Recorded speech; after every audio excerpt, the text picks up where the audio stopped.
Morning, good evening, good afternoon. It depends where you are watching us from. Every Monday at 8:30 a.m., usually Brian jumps on call with one of our amazing guests that we invite. Sometimes it's our close network from the mentor, sometimes it's amazing founder, or sometimes a growth hackers, basically, like who hack the growth from different side of it, like a different coin. So every Monday we have a different story to tell and to motivate the founders in our community so that we can help you grow and get some growth strategies in place so that you can keep growing your companies. Today he got looked into something urgent thing, so I had to feel his voice, which sometimes or most of the time I always do. So I'm here today rather than those will call on the stage in a moment. Okay, cool. Yeah, of course. Jeff, I'll bring you up in the stage in a second. But before I'll bring our amazing speaker for the day today, I'm just going to say a couple of things about why storytelling is very important being a founder. Because, investor doesn't fund ideas, they fund the narratives. That's why storytelling is very important. Customers buy meaning, not the features, and talent joins the movements, not just the companies. So there are a bunch of other so many things why storytelling is super important if you are building an early stage. Because most of the time I have always seen a common pattern. Specifically, I mean, like if you talk about the people in America, they're really good at storytelling. I'm not denying the fact that people in India are not good. At the same time, we are evolving ourselves better and better every single time. And I've seen a pattern. There are amazing founders based in India today who are really good at executing it and building what the tech and technology behind it and the product. But still, there is a huge and a big room for improvement when it comes to storytelling. And today, our speaker is one of the person that you should, I mean, like definitely be aware of. Like, I'll not talk a lot of, about him, but I'll bring Jeff Goldberg on the stage right now. Hey, Jeff Kisler, can you bring Jeff on? Hello, everybody. How is everyone this evening, or morning, or afternoon, depending upon where in the world you are? Hey, Ash, it's great to see you, my darling See friend. you, Jeff. Like, I know you were expecting Brian, but it's That's okay. That's okay. You are definitely not a consolation prize. You're like winning the gold medal, just a different version of it. Okay, different events. of course, of course. But he'll be So joining us most likely in 30 minutes from now. okay, So, wonderful. so we can, he can also chime in and share his thoughts, process, and stuff like that when it comes to storytelling, right? But where are you based out right now? I'm currently in Mumbai, where Oops, I think you're on mute. yeah, my mic keeps getting muted. I don't know why. Yeah, For some reason, my mic keeps getting muted. I'm not really would sure you why like to that is. rejoin? Like hop off and No, no, no, no. I'm good. I'm good. I'm good. I'm good. I'm okay, good. great. I'm in Mumbai. I've been based in Mumbai for the last 15 years, but originally hailing from New York. Mhm. And before the, after New York and before Mumbai, I was in Paris, France for 10 years. And, I mean, just briefly about myself, I'm, to your point, a storyteller. I've done that in pretty much every genre or format there is. But normally, I'm working in the performing arts. I'm a film director, writer, and also theater maker here in Mumbai. But I've worked all over the world, from France to the United States and everywhere in between. So, Jeff, again, I would say, let's say New York is close to Boston, Hmm. right? And we're in Mumbai right now. So I'll use not Mumbai, but Bombay. What Hmm. brings you from Boston to Bombay? Like from Oh being, gosh. Well, like I said, I'm originally from New York, and then from New York, I went up to Boston, where I did my undergraduate studies at Boston University, and I was studying history, European history, and I was studying filmmaking, film and television. And the confluence of those two things were just kind of like the perfect grounding for storytelling. And at the end of my time in the U.S., well, rather in Boston, I was sort of faced with the classic choice. This is the late 1990s, early thousands, when the choice was New York or LA to be a filmmaker, right? And New York felt a little bit too close to home. It actually was home. And LA just didn't really appeal to me. That's not to suggest that it's not a wonderful city. I know Brian and the expert Dojo team is out there. The Dojo guys are out there. But I just kind of knew for me that the United States felt a little bit too small, as weird as that sounds. So I wound up in Paris because I was very interested in European history. I was very interested in European film, and that's how I got there. And then when I was there working as a filmmaker, I was actually working with a writer director of from India who was based in Paris, and we wound up working out here, and I quite liked it. This was back in '06, so it's already a bit of time ago. It's almost 20 years. And I was like, you know what, man, that's kind of a cool city. Maybe I'll check that out again. And a few years later, I moved here, and I've been here since '09, more or less with an 18-month stint in back in the States. I've been here pretty much 100% of the time. Gotcha, interesting. And by the way, people who are watching us today from various different channels, if Mhm. you don't know Jeff, the way how we met is like Jeff was also a TED Talk speaker in Yeah, that Thrissur, was where cool. Brian was another speaker. And I don't know, Right. your TEDx is live Yeah, yet? it is. It's live. You certainly can check it out. I suggest you check out everybody's TEDx talk from that talk. Really group of wonderfully interesting people. Brian's talk was, how to break things to put them back together. And Ash, of course, brought his expertise. And actually, I was very lucky when I got in that day. I was able to catch Ash and Brian on the panel, and it was a great panel discussion with him and two other guests. Well, the host and another guest, Yeah. and again, they were just very, very insightful and very interesting. But also, I think that one thing that Ash and Brian, that I got to know them a little bit over a glass of beer as well. One thing that I think that they did really well and inherently are good at is telling stories, right? And that was something that came through in their panel discussion as well, which was like, yeah, you might be able to build a great piece of tech and you might be able to understand a very complicated problem, but if you can't articulate how that problem can be solved, that could be problematic. And that's kind of what this is about. So I thought that was a great talk.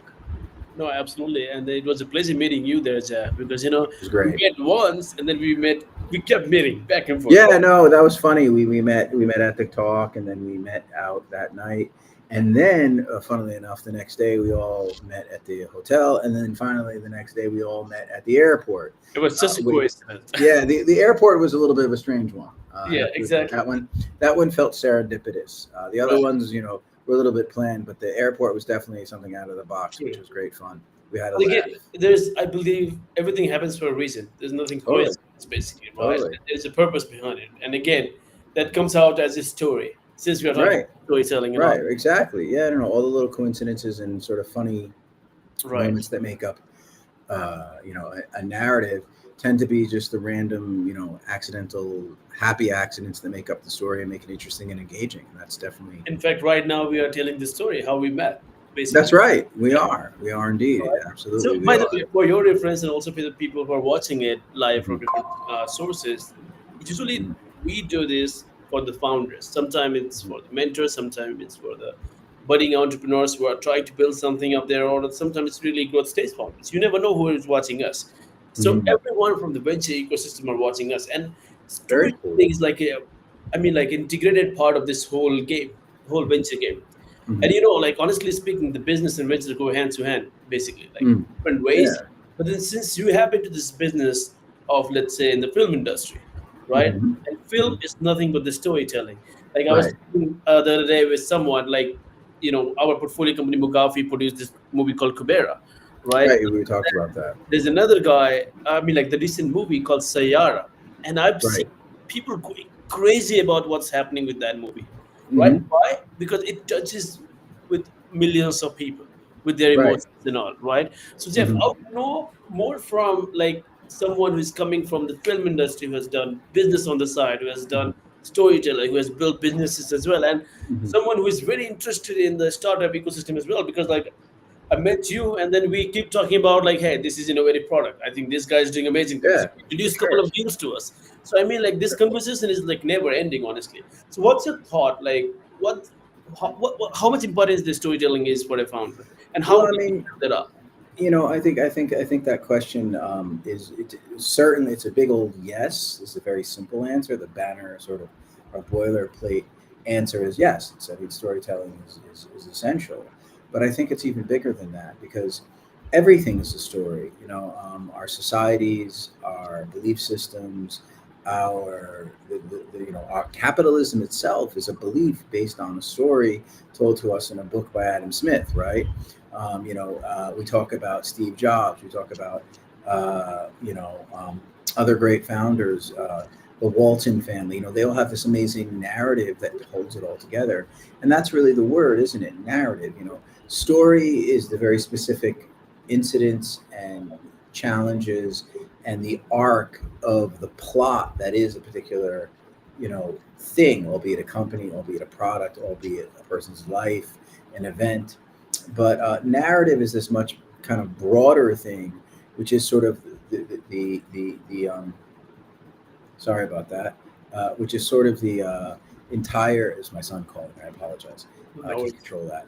But which is sort of like this broader canvas on which the story unfolds. And everything is tethered to a narrative. A narrative is the anchor of everything that kind of ties it all together.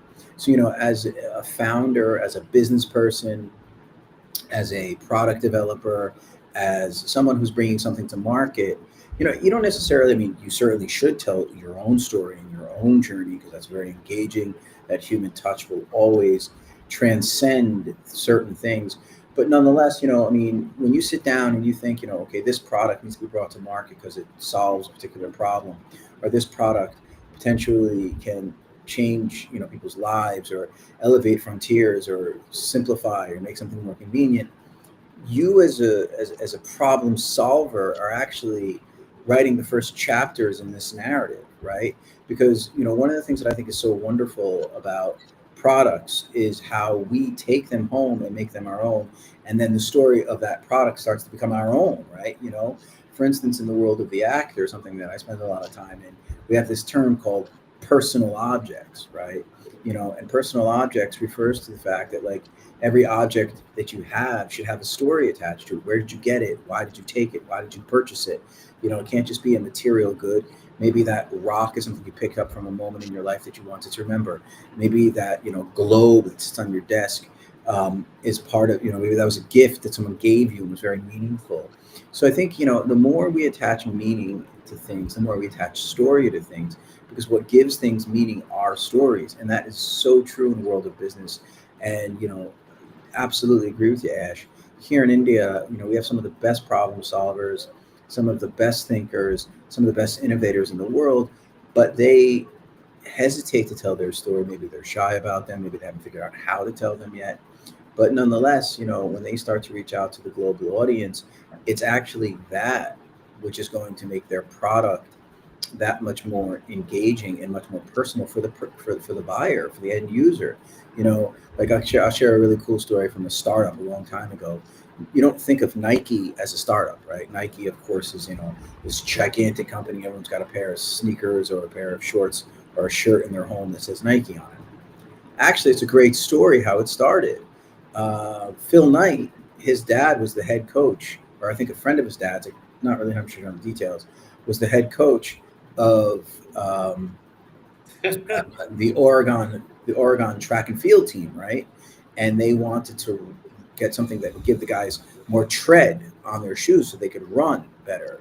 So they took, and this is true, they took like a hot iron that made waffles, like you pour waffle batter onto an iron, and you could like make a waffle out of it. It makes that cool kind of lattice shape, right? Well, it turns out that's what they did. They took the sole of the shoe and put it on there. And they're like, does that work? And they were like, yeah, this works. And that's how Nike started. Now, suddenly, next time you look at the bottom of your shoe, you realize that's pretty cool, right? And you never thought of that. It never occurred to you that that's how that shape is there. That's why we have tread like that on a running sneaker, because before that, it was flat bottoms, it was thin, people would slip and slide. So, just little things like that suddenly make the product so much more your own, and the experience so much more your own. So in the case of businesses, story is everything. And I'll even add something else that people don't often think of, but I tell this to filmmakers all the time. Every film project, no matter how many projects you've been in, it's a startup. You're starting from zero. It's not like you make a film and suddenly you could walk on to the next project and the next project suddenly is built for you. No, no, no, no. You start from zero again. You start with a new script. You start with a new casting. You start with new everything, and that process starts all over again. And it's a startup, so it's a gigantic organic process. Excuse me one second. Someone's at my doorbell. I'll be right back. Give me two Time, seconds. of course. I can hear the doorbell ring. But by the way, what Jeff is referring to, it's very important point here. Like, it's so I have had a privilege of like watching this movie, like directors building amazing movies, be it small on OTT or Bollywood and Hollywood as well when I was in LA. Like, I've seen their journey. It's not easy. Every single time what Jeff is referring to, each movie is a startup. Like, in fact, the movie I was earlier mentioning called Sayara, it was just a startup basically, because they were like, as a movie director you are betting on the actors, the actresses, that you are giving a stage for someone to break through. On the other side, you are fundraising for your film to make sure that it produced well, and at the same time, it's like, I don't come from this industry at all, but as if I see it from outside perspective, I think it's pretty. The story is pretty similar to what we as a VC and founder on the other side does, and a founder basically. It's the same story, because you are fundraising on one side, you are executing the whole movie, and then after once you launch your product is a movie here. Again, this whole game starts from execution and the like customer feedback. If it hits, it's good, but then if it doesn't hit, then you might have to again evolve your story a little bit, like pivot it, what you call in the venture ecosystem and venture world. So I'd rather ask Jeff to tell more about his directing journey, and a little bit on the producer side as well, and then acting journey as well. Someone called Prakash Sukla is just mentioned, love to see Anton from Pathaan here. Yeah, for people who are watching us, if you don't know, Jeff was the jailer in the movie called Pathaan. So I mean, like, he has a bunch of other movies as well. And Louis, yeah, we'll do more events in Santa Monica soon as well. Once we are back. Hey, Hey guys, Jeff, sorry about thanks. that. Just Oh, you yeah, all good? no, just had a delivery of shelves in my new office, Uh, and you guys, of course, got here at the ungodly hour of 9:30. So yeah, yeah, Oh, by the way, I saw someone write love for Patan. Thank you. That's very sweet that's of the end you. from Pathaan. If you'd like, I could tell you a great story about that later. Go ahead, go I, ahead. I I was actually referring to that because I was waiting for you to come back. Because I was okay. saying, just to Um, reiterate a little bit, that each movie is like a startup. yeah, each movie's Was a right? startup, man. Like Like Sayara, they launched two new actresses. Then you are raising funds, you are producing it, you're launching it, totally, your product launch, totally. basically, right? It's the same thing. Totally. I mean, we in the film business and the performing arts biz, like startup, like we hear about you guys and we're like rookies, because everything we do is a startup. We're pitching decks, we're making decks, we're going into meetings, trying to raise finance. It's a sort of a never-ending story, and no matter what you're doing on a film, albeit writer, director, actor, and I've been all of the above. And again, there has to be like, coming back to that narrative hook, that personal hook, right? So, it's funny. Someone wrote about Pathaan, and for those of you who are not familiar with Indian cinema, Pathaan is a film that came out in 2023, I think, with a very famous actor here by the name of Shah Rukh Khan. Shah Rukh is to the Hindi film industry what, like, say, a Tom Hanks and a Matt Damon and a Russell Crowe and a Marlon Brando, a rolled into one, represents sort of a huge star. And Yeah, I mean, for instance, I got a call one day from a buddy of mine, in fact, an American fellow who lives out here, and he's like, Jeff, baby. And I was like, yeah. He's like, Yash Raj Films, which is this big studio here, is going to call you. And I was like, why? He's like, because they need you for a film with Shah Rukh. And I was like, dude, I don't want to act in a film right now. The pandemic's ending. I can't do this right now. This is back in 2021, and the pandemic was still kind of on. Yeah. And I was like, I can't do this right now. He's like, baby, you have to do it. Okay. And I thought to myself, I was like, nah, I'm not really that interested. So the casting director called me, a very well-known casting director. She rang me up. She's like, Jeff, we need you. And I was like, and when someone starts a conversation like with we need you as an actor, because you spend your life needing them, you sort of feel like winning, right? And I was like, all right, tell me about it. And she's like, okay, we need you to play this type of character. We need you to come in. Don't worry, it's going to be a full like COVID bubble. And I was like, okay. because I was sort of living in Goa at the time. The shoot was in Mumbai. Uh, and, I hung up the phone and I was like, I don't know if I really want to do this. Like, I mean, it's a 1 day part. It's not really something I want to do. You have to play like a bad Russian general. Like, who wants to do that? I'm not Russian. So I thought about it a little bit, But and then that story still is hot in Bollywood, you know. yeah, no, but then just one more second. Someone else is at my No, go door. ahead, One go more ahead, second. go ahead. Cheers, cheers, cheers.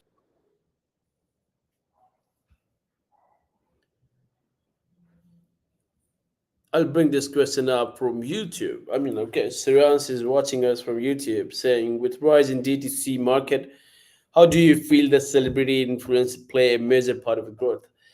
While Jeff is coming back, I can answer that in the meantime. I mean, like, celebrities, and that it's a very, I mean, like, this whole venture game in the celebrity space is a paradigm shift. A lot of celebrities you might have seen stepping into this venture world, and then they are like taking the product, either they invest directly as investors or they come through a fund. In fact, we just launched the celebrity focus fund in Miami, which is all about like celebrity coming as an LP, and then we are using the fund as a VC to invest in the startup, especially in the D2C focused, industry. The reason being, they want to be part amongst other rich people who are, like doing something beyond their day-to-day influencer or celebrity lifestyle.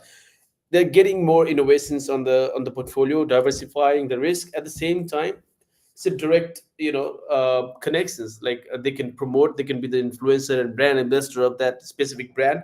And that's why it's very important, like having the celebrities, uh, plays major role in the growth. Because if a celebrity can promote your one of your product, it might go viral in 1 day. So I was just answering this question, Oh someone yeah, from no, YouTube. I had my headphones in. Okay, No, so great. just to finish the story, Yeah. I was sitting there thinking to myself, like, do I really want to do this? And I was like, I don't really want to do it. I was like, you know what? Maybe I'll do it. And then it hit me. One day, I have a 13-year-old son, and I thought, one day I might have a grandchild. You know, and kind of like sometimes like when you ask your grandpa or your elder, about a particular like famous person or particular thing, and they tell you about like, oh, you don't know who that person is, right? One day, my grandchild might turn to me and say, Grandpa, do you know who Shah Rukh Khan was? And I could be like, you know what? Press play on this clip. And, that's your grandpa right there. So that's why I did it. I only did it because, I saw this sort of like, it sounds a little bit ridiculous, but I saw this sort of like, kind of cute thing because in itself, doing it was a story. But now that it's done, it has itself become a story.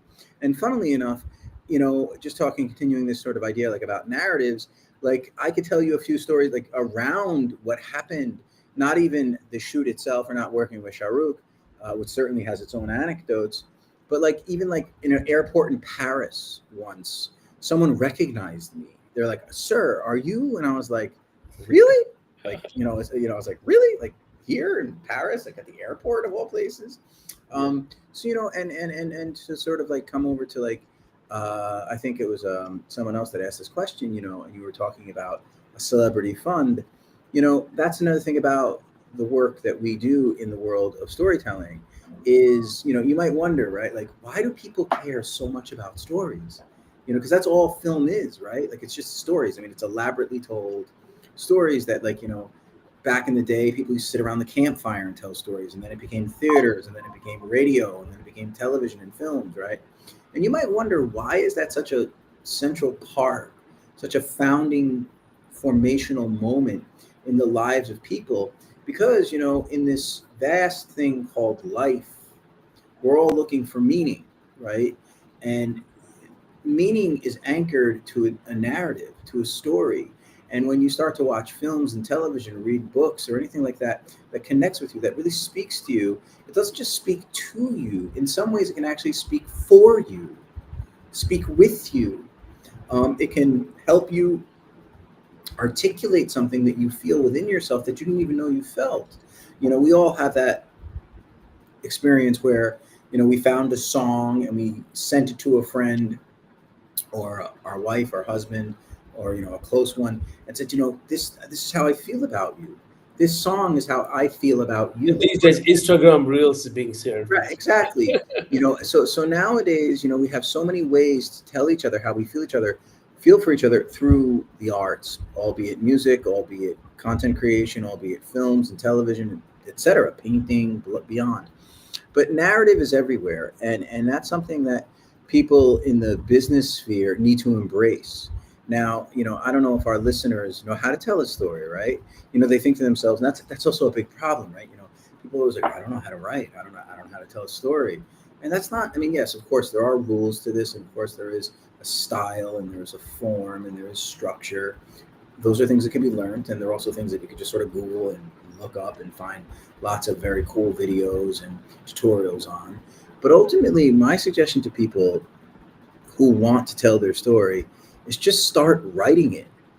Just start writing it down. It doesn't have to be perfect. It doesn't have to be beautiful. It doesn't have to be as well written as Ernest Hemingway, and it doesn't have to be as well filmed as Christopher Nolan. But over time, you will start honing that craft. You will start perfecting that craft, and you will start finding your voice, because that's what makes certain products transcend the product themselves. That's what enables some brands to transcend their brand identity. When you get, say, an Apple computer, which is what I'm speaking to you on right now, there's sort of like this air of being technologically forward thinking. There's this air of being in the future. There's this air of, sort of like, I've got a really good machine. It's really reliable. Okay. That's not to suggest that Windows machines aren't that. In fact, Windows is great. But, Apple has spent decades honing this brand narrative, this brand, identity that, with its, titanium computers and the screens, and sometimes, like, getting rid of like the USB dongle, getting rid of the quarter-inch, earphone dongle. It sort of says to you, like, we're so forward thinking that we're ahead of you. Our products are going to help you get forward, right? And then you start to think that, and then suddenly when you walk into the Apple store and you look at a price on a computer and you think, gosh, that's a lot of money. But you know what? I'm not just paying for the device in front of me. I'm paying to future-proof myself. I'm paying to get ahead, and that's just one product, and that's part of a narrative and a story that the people at Apple thought really long and hard about, and they continue to think long and hard about. And then suddenly you start to meet people, and they're like, oh, I'm an Apple person, I'm a Windows person, I'm a iOS person. And we start to even like identify ourselves through the brands and the products we buy, and then they become part of our narratives. For instance, I was thinking long and hard about what to wear tonight for our talk, and I wore one of my favorite rock bands T-shirts, The Clash. This was also for a little bit for my friend Brian, but rock and roll brother. London calling from the underground. Totally, man. Yes. Punk rock.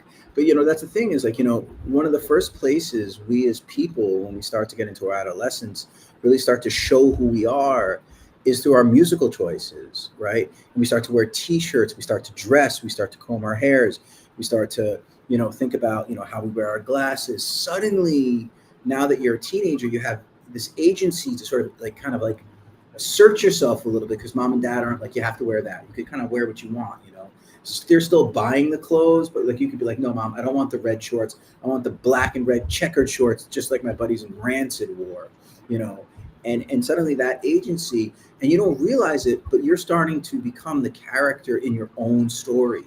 Totally. And the reflection of your choices is actually a reflection of the narratives and the beliefs that you have, right? So now if you actually behold that, and you start to really think about, how is my product, how is my brand a representation of me? And another place, just to sort of tell you where like this kind of comes up all the time, is once upon a time someone said to me, Jeff, your Instagram is terrible.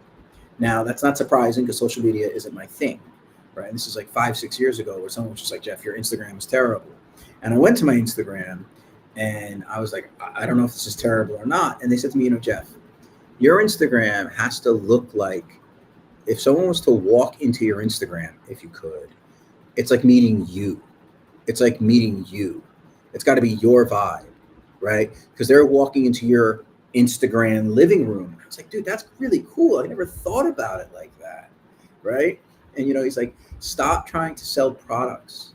Start giving people a sense that they're coming over to your house, to your studio, to your world, and in that time they're scrolling through, they're going to get a peek into your universe. And I was like, dude, that's really cool, man. Now, of course, you have to pepper in the salesmanship, and Instagram and social media is one of those things where you're supposed to sell, but you're not allowed to sell because people want to be sold to. It's that weird modern 21st century dance that you have to do.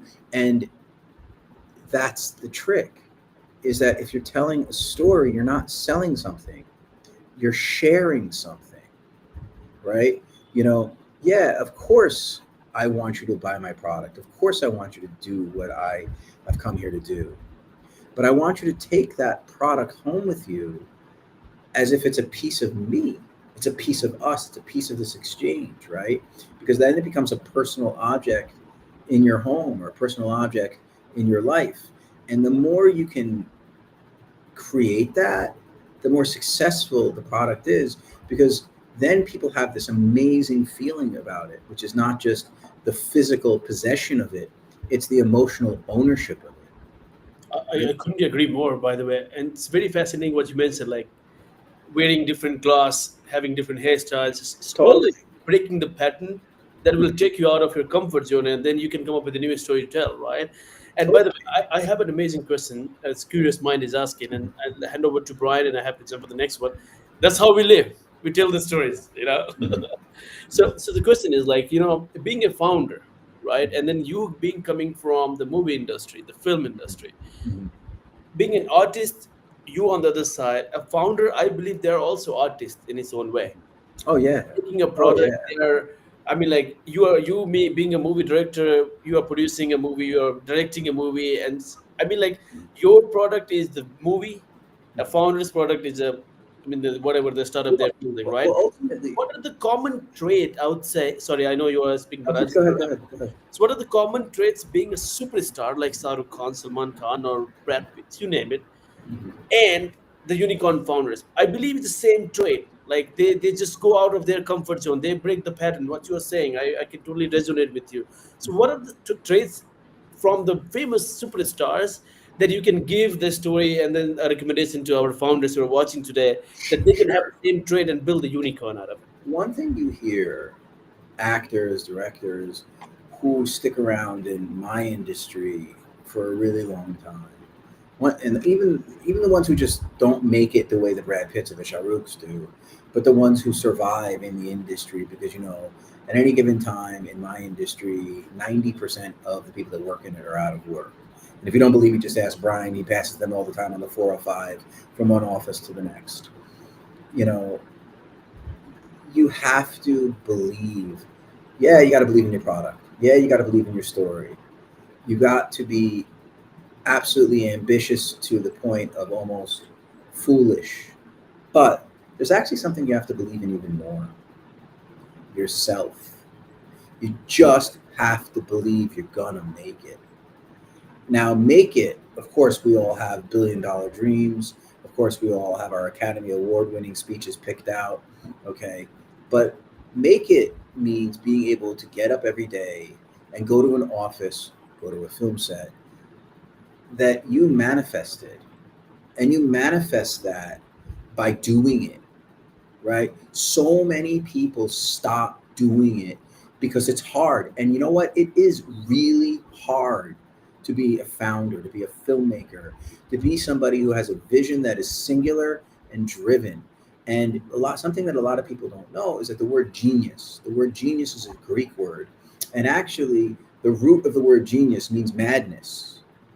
And there is a degree of madness or a bit of crazy in this idea that I have something so singular to do, which is my company, which is my film, which is my story. It's so singular, it's so driven that I have to do it. And the time that I spent hanging out with Ash and Brian, particularly at the airport, what I saw about both of them is, yeah, sure, they wear a suit and they fly around the world talking to founders and setting up companies, but they are absolutely the same brand of crazy I am, right?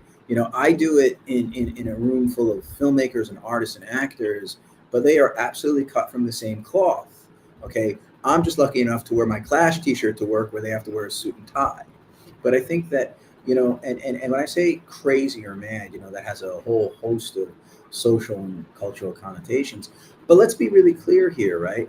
Anyone of us on this chat really respects is somebody who, for better or worse, wanted to change the world. And I know it sounds crazy, right? Change the world can mean invent a product that, like a Facebook, where like everyone's on social media, or it could be something very small, like you invent the product that catches onions from going down the sink or something. But everybody has this idea that they want to create something meaningful, long lasting, useful. And of course, obviously money and finance is a big part of that, but that is let that be a result of the work rather than its goal and aim in itself. Because, money is not going to be the thing. It's going to be the thing that drives it, and the lack of it is a major distraction, no doubt. But if you're not at the party because you want to be at the party, then go home. Yeah. I want to, Ash, get out of here. Hey, by the way, I'm going off. Did you Thank cover you, the Jeff. Pleasure talking to you. Bye-bye. Ash, did you go through questions or no? No, I've gone through until with Rise in D2C. So there are like 3-4 questions that came afterwards. So And Jeff can pull them out as well. I want to speak Ciao, to brother. Jeff. I want to speak to Jeff's brilliance. Okay, Jeff, you inspired me when, first of all, you did this incredible TEDx talk, which I really mean. I don't say incredible for another reason. It was because you got me thinking about heroes and stories and everything that when Ash asked that question, I was like, oh, I know the answer. I know the answer because like it was what I took from you. And the thing is, what I take from you is more accurate than what you say, right? Because it's what you're communicating and what's coming off to other people. And so what I took from you was this. I was at an event around about a month later. I was over in Hawaii, and I was speaking at a family office thing, and I totally forgotten about it. And then it was like the day before, I was like, oh fuck, I got to fly to Miami. I've got to fly to Hawaii. And then I said to the guys there, what am I talking about? And they said, well, you're on a panel where you just have to cause trouble, which is fine. And then they said, you've got to do a solo talk, which is about networking and from the perspective of a family office, like how do you build your network? And I was like, I have no idea what to say or what to talk about. And then I was like, I was sitting there and I was like, there's 250 people in this room. And half of these people, they want to network with people, but those people shouldn't be networking with them. And then I started to think about what you said, which is about be the hero in your story. Like if you're not the hero in your story, like what are you doing? Nobody wants to hang and network with the extra. Like that's not the thing. They want to hang with Tom or with Brad or with whoever the hero of the story is. And if you're not the damn hero in the story, then what the hell do you think you're doing walking over to other people, telling them that there's a value that you can bring to them? Totally. It's your story. And like our story is this world that we put into this like crazy, weird, wonderful world, which has like crazy people and good people and sociopaths and lovely people and people who want to save it and people who want to destroy it and elephants and cats and dogs and everything. And somehow we are the hero of our story. And if we are not true to being the hero of the story, then what the hell are we doing? We don't deserve to network. Nobody else deserves to network. So we have to focus on us first. We have to make sure we're the hero of our story. And I think one of the great privileges, and you brought this to me because it was like, oh my God, like everything he's talking about is about, as a filmmaker, the entire construct of movies should be exactly the same as the construct of our lives. It being the construct for a business goes without saying, right? Mm-hmm. Of course. Like in your business, if your company, if your product, if what you're offering is not the hero of your customer story, then go home, go to bed, and just waste your life doing something else. But don't do this. That's what the hero of your story. But I actually took what you said one step further, which is that if we, as individuals, are not the heroes in this story, which is centric to us, every single person in this moment believes that the world revolves around them. And they are absolutely true. I believe the same thing. because it's me and I'm here. This is my consciousness. And if Mhm. I'm not the hero in the story, then what the hell is the point? And so that's what you got to me, which was hugely valuable, because my bar for the startup suddenly went from here to, yeah, man, we got a product and the product is really cool and we're better than the competition, to what the, no, that's not the idea. The idea is to have a bar here. Your product is not the hero. Get another damn product. Totally. Anyway, And and good I to see think you, man. no, no, I mean, and I think just to kind of riff off of that, because you said two things there, Brian, that I think are absolutely brilliant.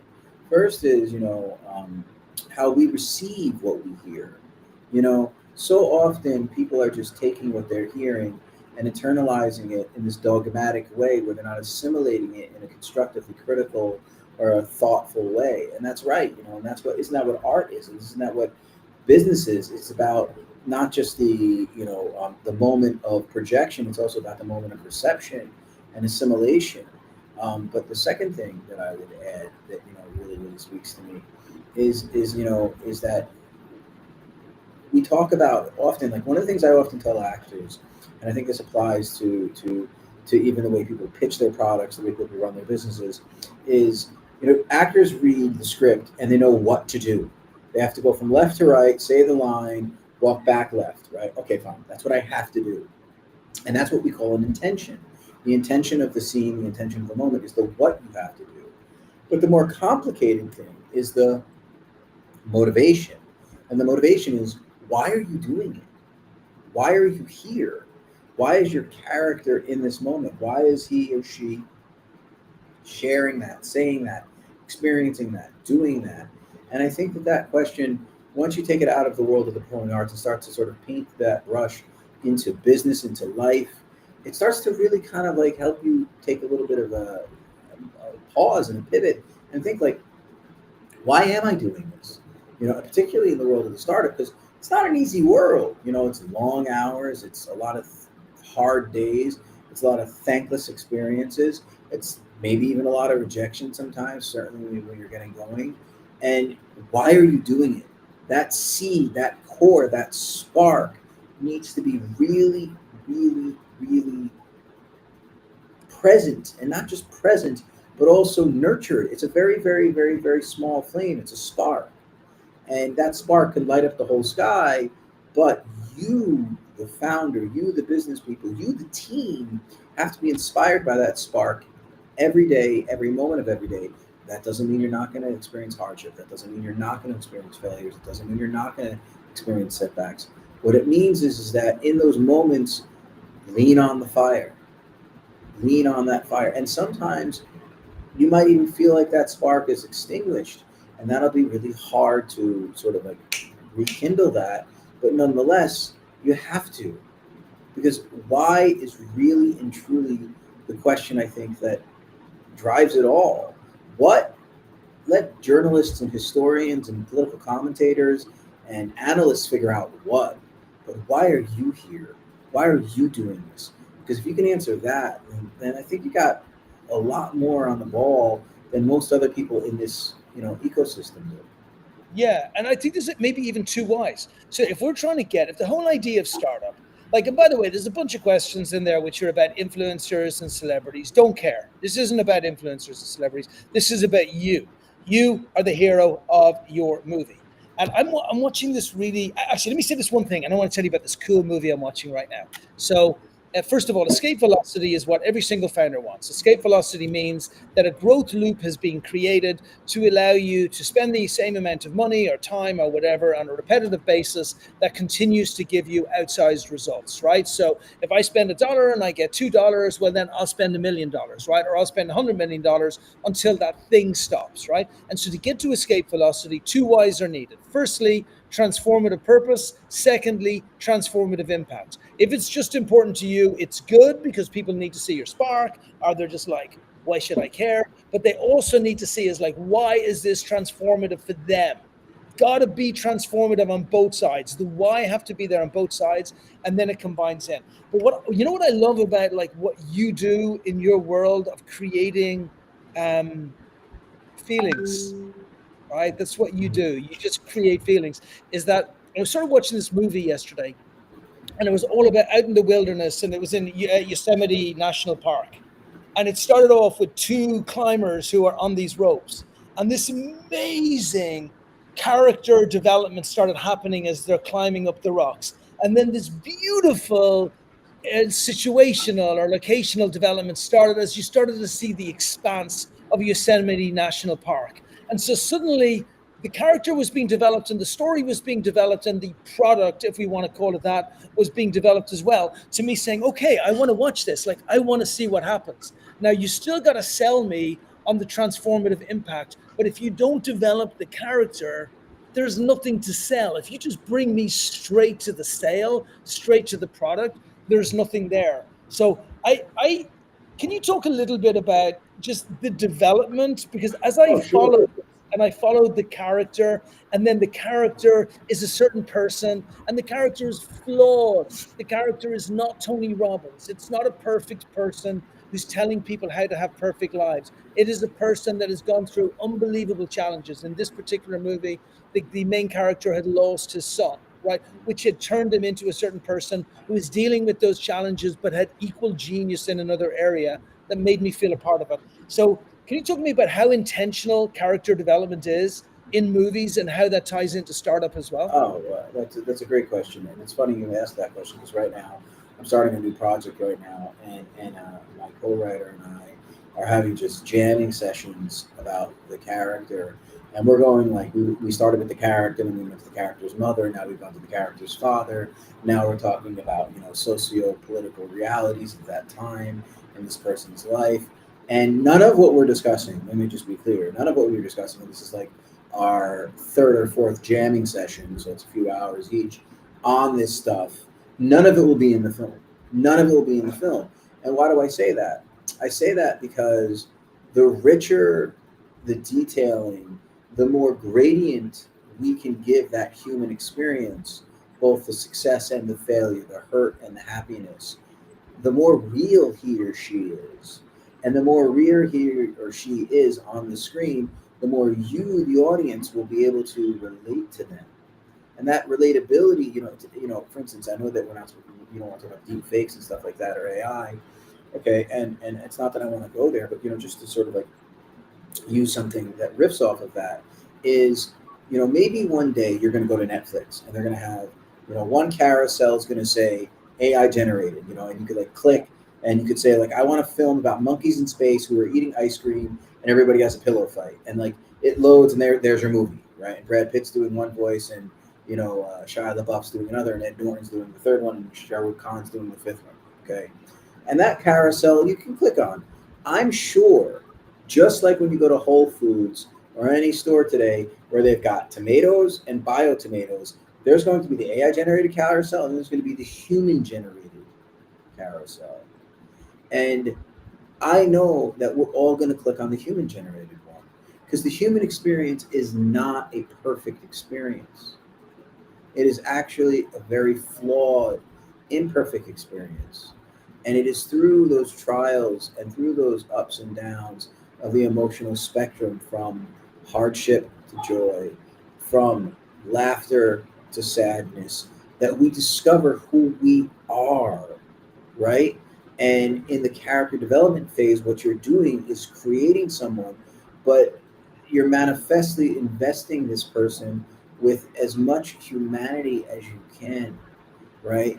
And something I think that we often do that's really important is, at least I try to do, is unlearn words, right? Because words have so much connotation, so much inference, so much cultural baggage, right?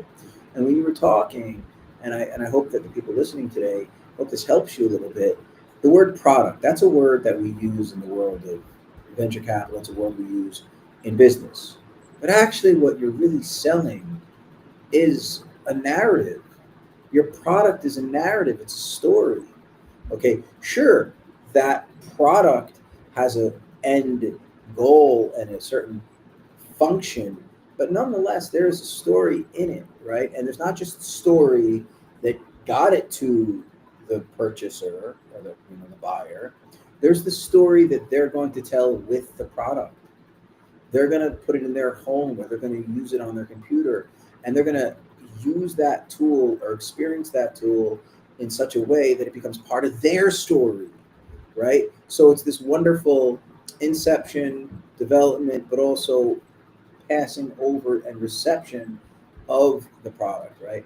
But in And terms of so character, Jeff, go ahead, sorry, please. just no, please. I want to just riff on that. So, like, maybe Richard Branson would be a great example of that, right? Because when he brought out Virgin Airways fought against the great, big, powerful British Airways, and British Airways seemed like the terrible tyrants that were doing all kinds of nasty, terrible tricks to Virgin Airways.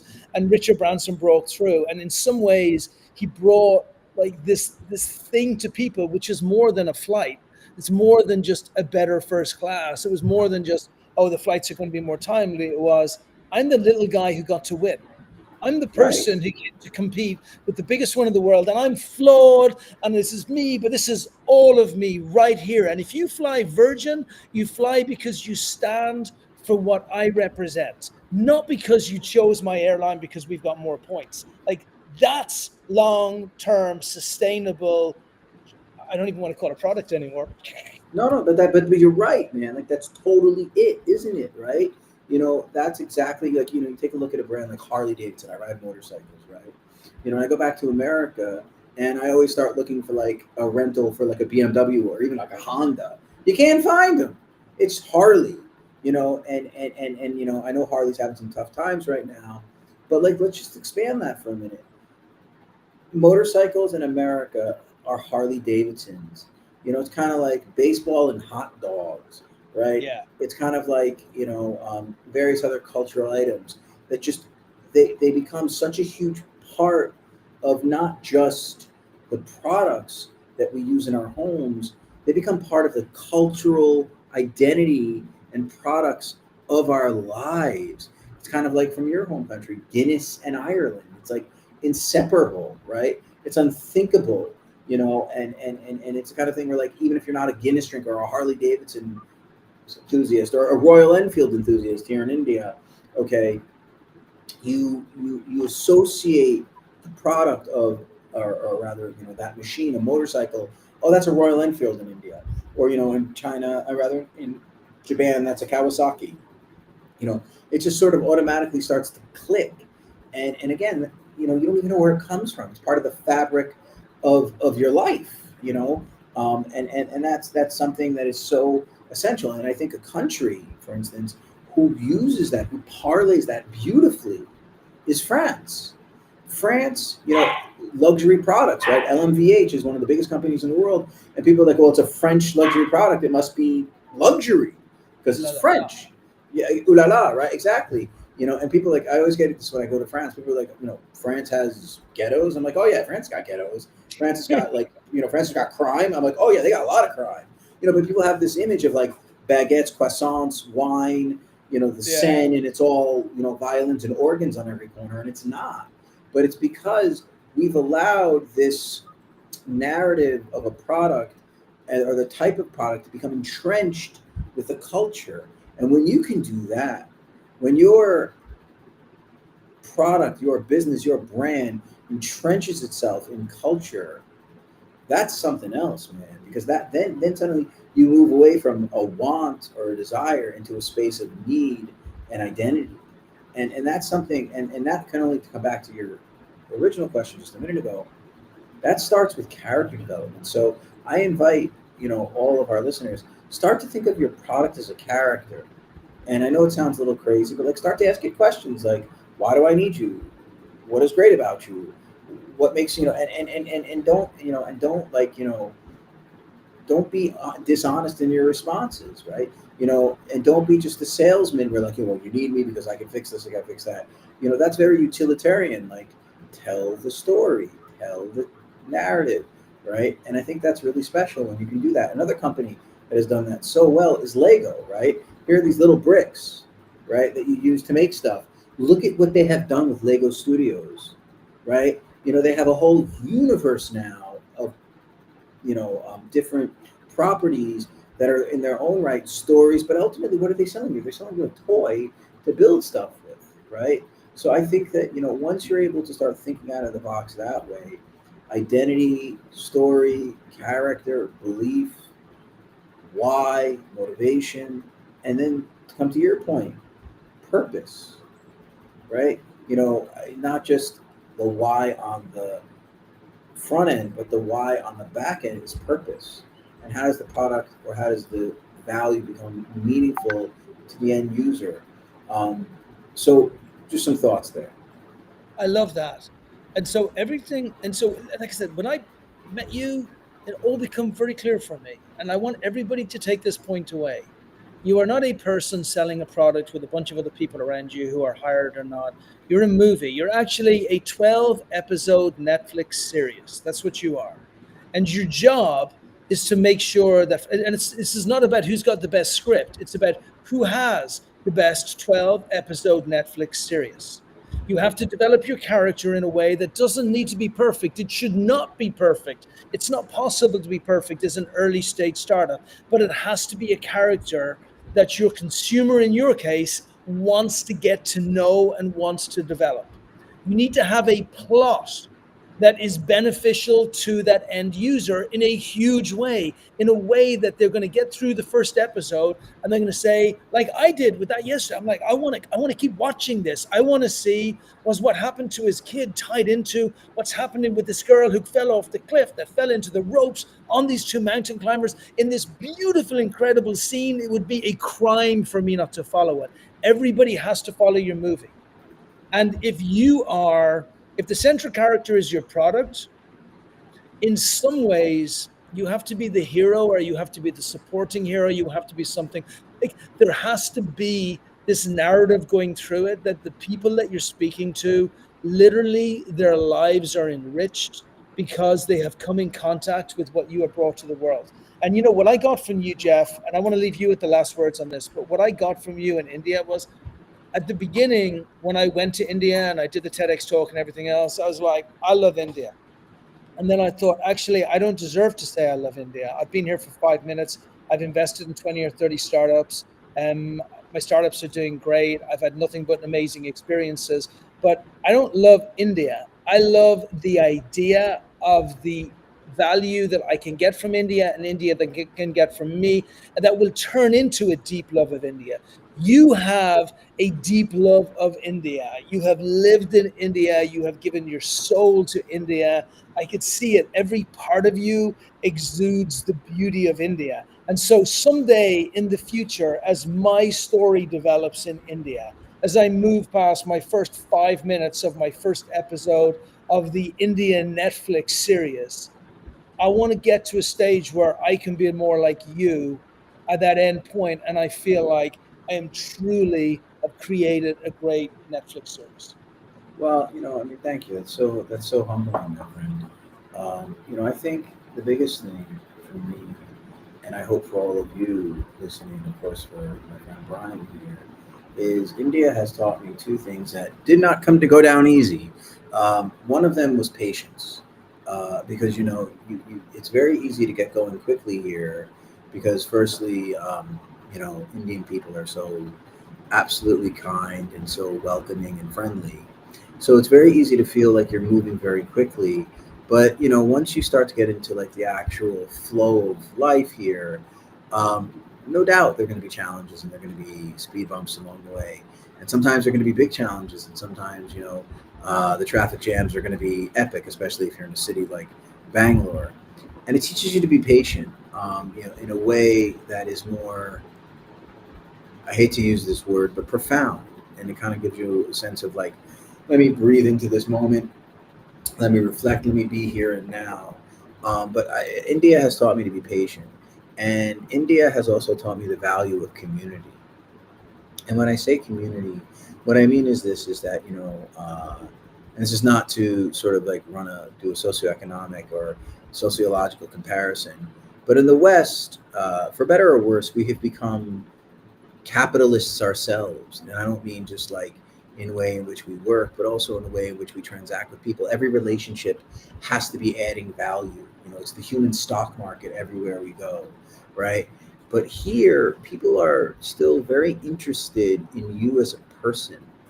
And there's a real sense of community and there's a people power kind of vibe, which is so beautiful and so humbling to be part of. And I've always said this, I've been asked many, many times, why have I lived here for 15 years? And the answer is this, I lived in Paris, and yes, Paris has great museums, and yes, Paris has great theater and great films. And I grew up in New York, and same for that. But a city is its people. A country is its people. And I have yet, in all my travels, and I've been to a few places by now, I have yet to find a group of people who are just this warm, welcoming, loving, sincere, hardworking, and really striving. And this is a very special moment to be in the country, because I feel like everybody has this exuberance and this go-getter, venture capitalist, founder moment, and we all feel it. So it's just a question about having people as talented as you and your team help us navigate these really exciting times. And it's a really wonderful thing to see someone like yourself be so positive and exuberant on the country, because you bring in know-how that we need, but we bring you products and fresh ideas that meet in the middle, and it becomes this beautiful marriage in this special moment. And I think that's something else that you need to recognize when the moment is right, and it's just right now, here and now, the right moment for all of us. So I just want to say thank you to all of you for spending your time with me and listening. Please feel free to get in touch. I'm Jeff Goldberg. You can hit me up on my social media stuff if you have any questions. Kishley, make sure you put Jeff's contact details up on the screen, because Yeah. I want to, like, with that final thought, Jeff, thank you. We're going to be friends for life. There's like no doubt in my mind on this, but I want everybody to understand the importance of what Jeff is talking about here. You no longer have a company. You no longer have a product. You now have a movie. You now have a hero. Your hero has to be the greatest hero that the world has ever seen. Everybody has got to want to see Hero 1, Hero 2, Hero 3, Hero 4. You got to be the Expendables, right? You have the hero. Create that story. Anybody who wants to get to know how to do that more and do it properly with authenticity, thinking of it as a movie rather than thinking of it as a product, you reach out to that man right there, okay? He's your guy. And Jeff, we will continue this soon. Ciao, brother. It's great to see you, and take care to all of you.